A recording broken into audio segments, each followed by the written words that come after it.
Hello, Silicon Beach. This is David Hauser, and today I'm talking with Jakomi Mathews from GoWell, one of our community members who just joined us. When was that about, Jakomi? Late March. Yeah, late March. Late March, 2.5 months ago, and quite an exciting journey since then. But first, Jakomi, tell us a little bit about yourself. Who are you, and what is GoWell? Yeah, who are we? Look, I've had startups since just after the dot-bomb. 2001 was the first startup I was involved in. Right up till now, I've had 7 startups. I've had 2 successful exits to date. But in between some of that, I've also worked in the corporate world, consulting for large global businesses. So what is GoWell? GoWell is a health on demand platform modeled around Airbnb, Uber, but for your health appointments. Awesome. That sounds familiar. There's stuff like that out there already, isn't there?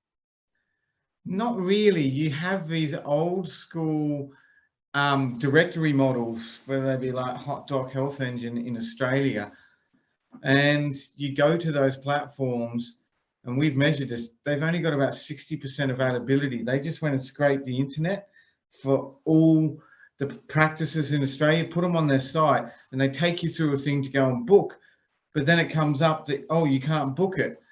And they try and use your data to go and sell into those clinics.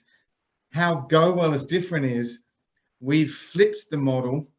We have integrated with what the clinics use in terms of to manage their practices, which has an inbuilt diary. The patient just inputs the exact date and time they want an appointment, the maximum distance they're prepared to go, and the maximum they can afford. We then just poll availability based on those inputs in real time and only surface the top 3 to 5 results that most closely match you as a patient on what you input. And you can see the price, you can see the rating of the clinic before you book. And you can see it all on a map. So you can see it hover over each of them, and you can see the price across all of them without having to go through all the way to the end before seeing a price or not seeing a price at all. That sounds very amazing, very user-friendly. I think you do have a UX UI background, don't you? Yes, I come from a product background, but went into CX about 6 or 7 years ago. So yes, I do come from that background. And before we started building this product, I had a personal experience that set me on the journey of building GoWell. I was going up in a lift when I moved back from the UK. I used to lecture on entrepreneurship, etc. To give a lecture. The lift was meant to let me out on the 5th floor. It didn't. It stopped. Then it dropped 2 floors. My head hit the top, and then the bottom, and then I compressed the disc in my back. And that educational institution, apparently the lift repairers were in there the day before to fix things. Clearly they didn't do a good job. But that set me on my journey, because I had to see a chiropractor a minimum of 2 times a week for 2.5 years after that.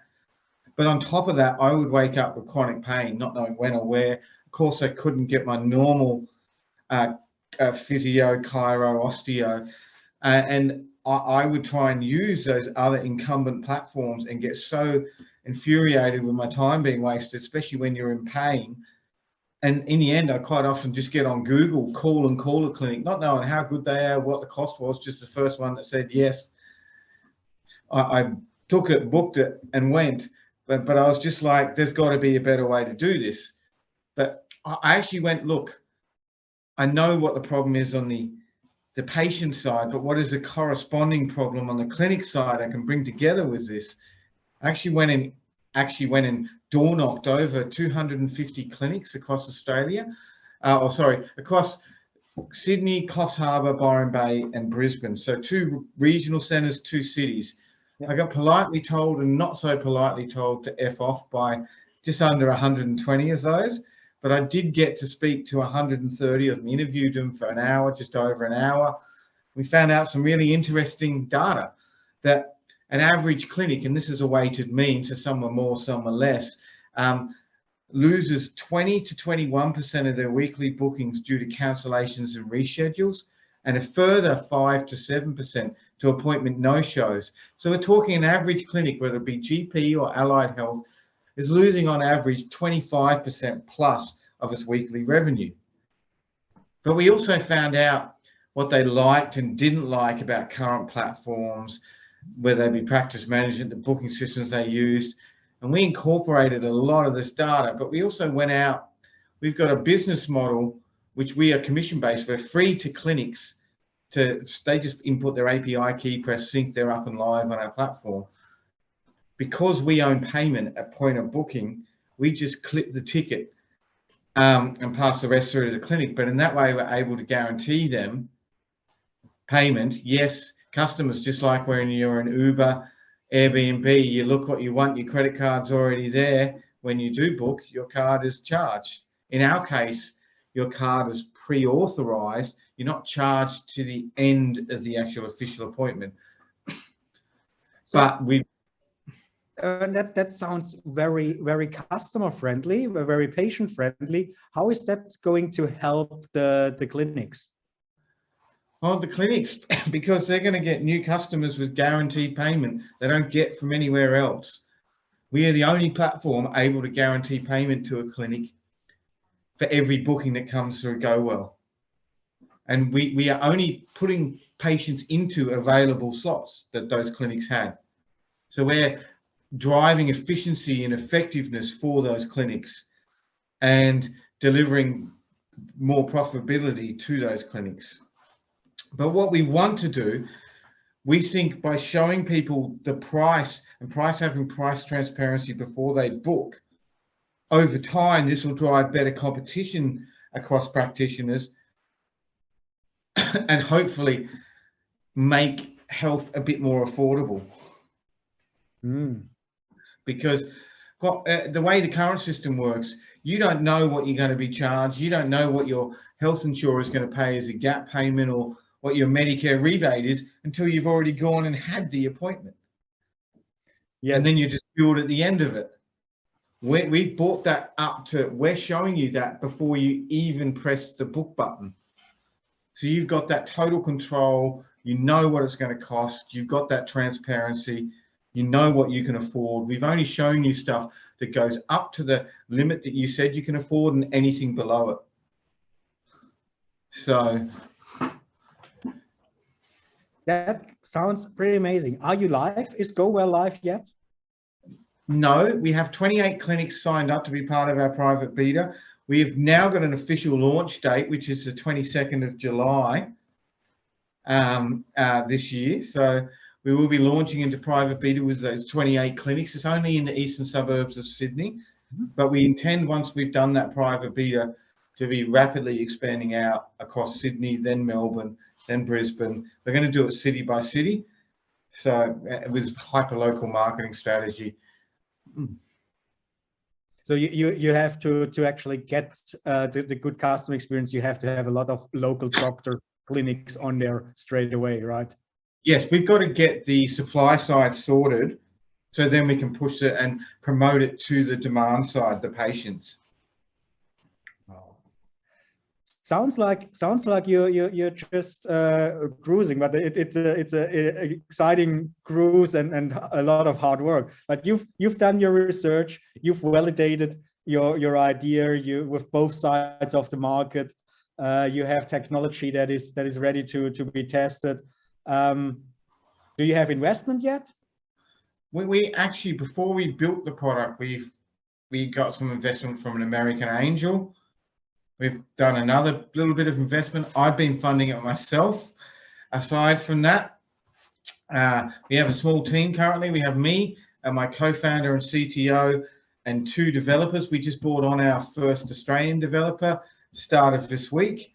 We also have a really good offshore direct developer, senior developer who is a Syrian refugee but lives in Turkey, but he is incredibly good. And we're trying to expand out after that. We are seeking investment of $800,000 US for our pre-seed round. and that will get us through our first year and enable us to deliver over 300 clinics and 10,000 booking customers in the year one. That's what we're aiming for in year one. We want to, after we've done that, we want to rapidly expand it to almost by 10 times for the following year,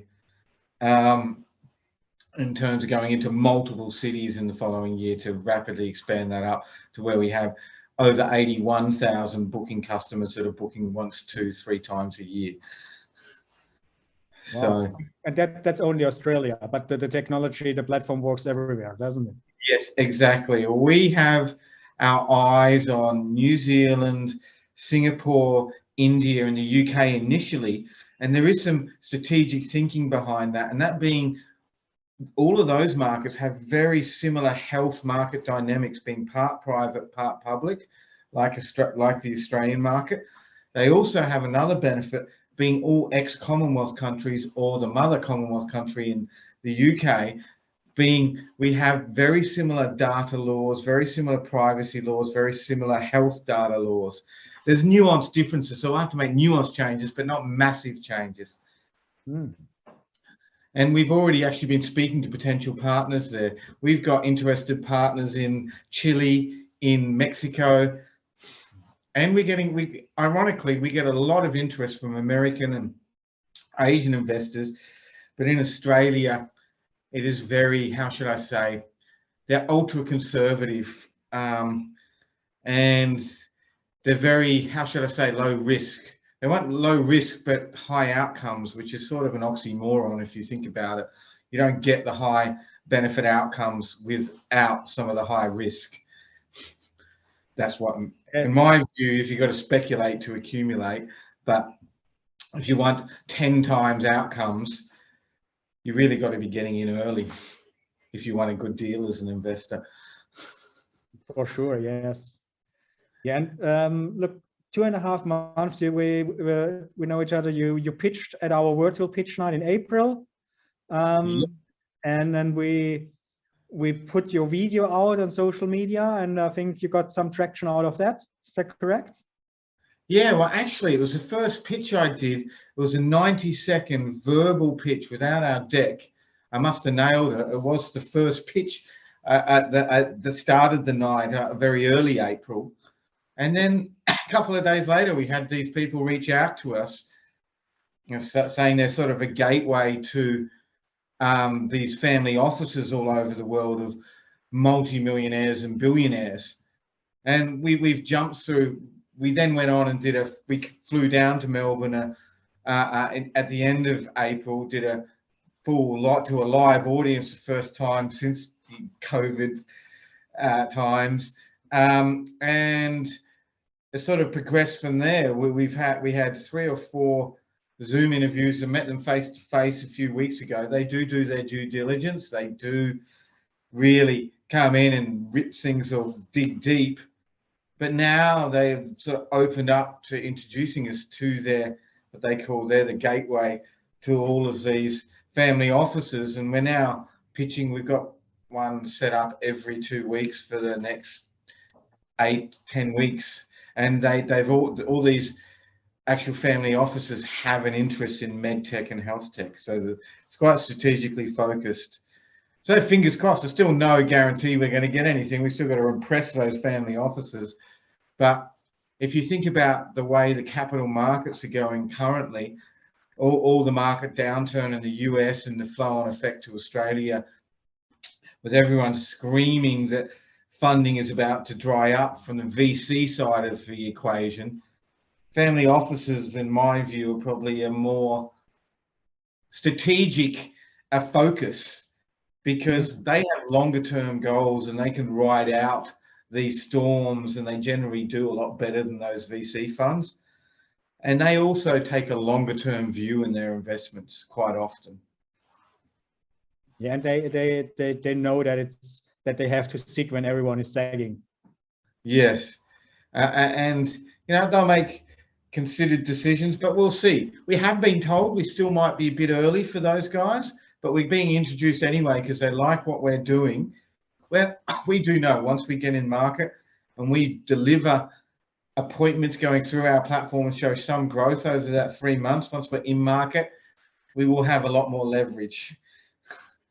So, and you're going to create revenue from the get-go, which is a great thing. we will have revenue. It won't be profitable revenue because it's a scalability issue, but and we'll get our cost of acquisition to a certain level, but that comes with scalability to drive that down, and that's where the real profitability comes in. We are intending to be profitable by end of year 3 from launch. Excuse me. No worries at all. Jakomi, that's great news. I'm glad that you're making progress, growing the team, having those interviews with the investors. That's amazing. What can we do? What else besides of heaps of money? What else do you need at the moment?